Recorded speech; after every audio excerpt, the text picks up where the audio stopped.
Prime Minister Andrew Holness last week mobilized a $24.8 billion water project to relieve supply issues facing the western side of the country. This is being done under the Western Water Resilience Program over the next 3 years.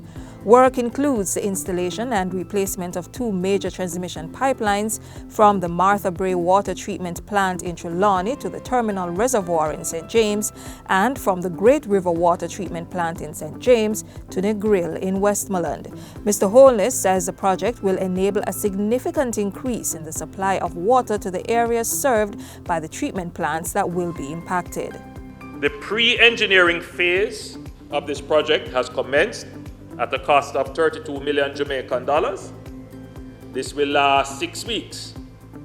During that period, the National Water Commission, in collaboration with the Ministry of Finance, will complete the necessary technical and administrative work to facilitate the deployment of US $160 million, that is Jamaican $24.8 billion, for the installation and replacement of these 2 pipelines. In the meantime, the Prime Minister says short and medium-term responses will continue. They include trucking water, addressing leaks, installing new pumps and standby generators, and decalcifying pipes. Mr. Holness also issued a stern warning that acts of favoritism or corruption in the trucking of water would not be tolerated. He directed the National Water Commission to establish a hotline and email address dedicated to receiving complaints. And as soon as the complaints are brought to the attention of the NWC, we will pass them on to MOCA for investigations to be done to bring charges and prosecution against persons who have been identified in this regard. Madam Speaker, we take it very seriously. There should be no corruption or favoritism in the distribution of water. We have to be prepared. We have to be ready. That's the charge from Prime Minister Andrew Holness to stakeholders and citizens as we enter the hurricane season. The forecast indicates an above-average season, with projections of 17 to 25 named storms, 8 to 13 hurricanes, and 4 to 7 major hurricanes of Category 3 or higher. Is therefore an appropriate time to assess the exposure of homes, infrastructure, services, productive activities, and our workplaces. The Prime Minister was addressing the National Disaster Risk Management Council meeting in St. Anne on Wednesday. He called on the authorities to ensure that shelters are ready and operational, and for individuals to prepare personal items ahead of a possible call to evacuate to a shelter. On a national level, Mr. Holness informed that the National Disaster Fund was at more than $550 million, a substantial increase from the initial $100 million the fund started with. He attributed this to sound fiscal management and financing instruments made available through the Inter-American Development Bank and the Caribbean Catastrophe Risk Insurance Facility. The Prime Minister asserted that these and other measures strengthen the country's ability to recover in the aftermath of catastrophic natural disasters, such as a severe hurricane or earthquake. We must be able to recover, within the year that the event occurred. In fact, months after the event occurred. That must be our target, and I'm saying this to all of you who are here, that you have to, your agencies that are responsible for recovery, that has to be your plan.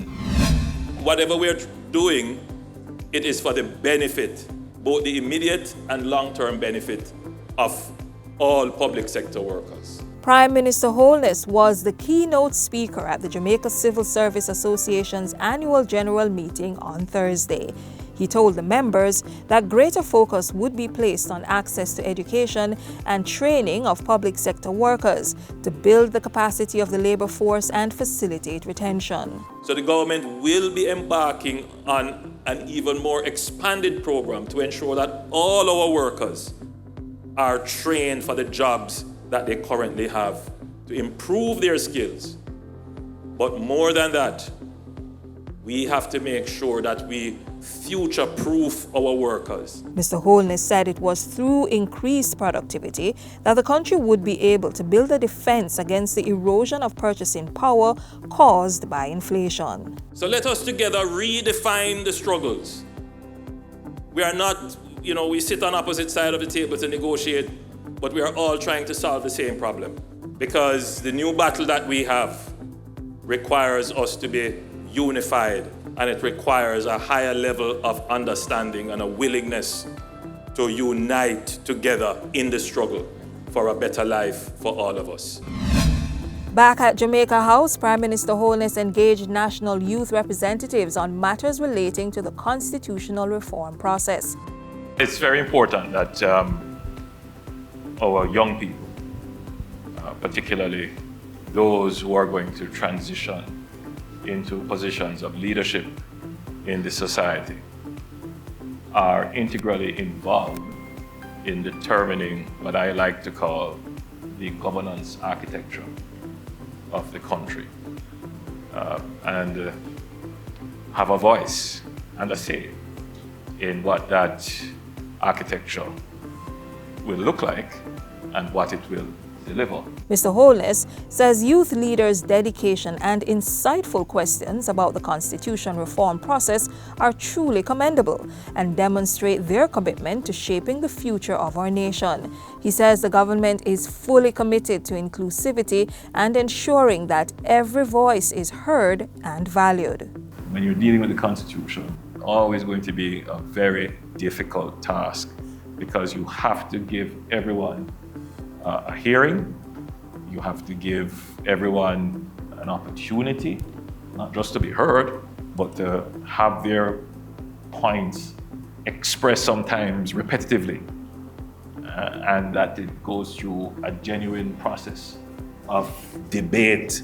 But I believe the Constitutional Reform Committee exercised great patience, and what I see as an end result is a genuine attempt at trying to include all the views and balance the conflicting views to come to a position that all Jamaicans can mobilize and rally around. Closing out last week, Prime Minister Holness congratulated Jaden Hibbert on his phenomenal achievement at the Racers Grand Prix on Saturday.